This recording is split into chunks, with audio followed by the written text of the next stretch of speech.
Mainly આ કોમ્પિટિશનનો ઉદ્દેશ એવો હતો કે ક્યુબેટિક ગુજરાતના બાળકોને એક મોટું પ્લેટફોર્મ મળે. જે રીતે અત્યારે કોમ્પિટિટિવ સમય ચાલી રહ્યો છે તો બાળકોને ભણતરની સાથે સાથે અધર એક્ટિવિટીઝમાં પણ હોશિયાર હોવું જરૂરી છે. જે રીતે આ કોમ્પિટિશન્સની પ્રેક્ટિસ બાળકો છેલ્લા 2 મહિનાથી કરી રહ્યા હતા અને આ પ્રેક્ટિસના લઈને બાળકોને એજ્યુકેશન માટે જે જરૂરી પાસાઓ છે જેવી રીતે કે એની સ્પીડ, એક્યુરેસી, ટાઈમ મેનેજમેન્ટ, એમનું કોન્સન્ટ્રેશન, એમનું ઇમેજિનેશન પ્લસ કોન્ફિડન્સ. જે રીતે બાળકો 8 મિનિટમાં 200 દાખલાઓ સોલ્વ કરે છે.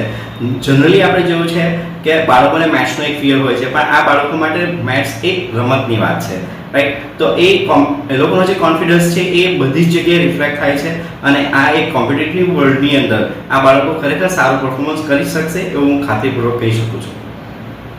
આ કોમ્પિટિશનમાં કેટલી એજ સુધીના બાળકોએ ભાગ લીધો હતો? આ કોમ્પિટિશન્સમાં 6 વર્ષથી લઈને 14 વર્ષના બાળકોએ ભાગ લીધો હતો.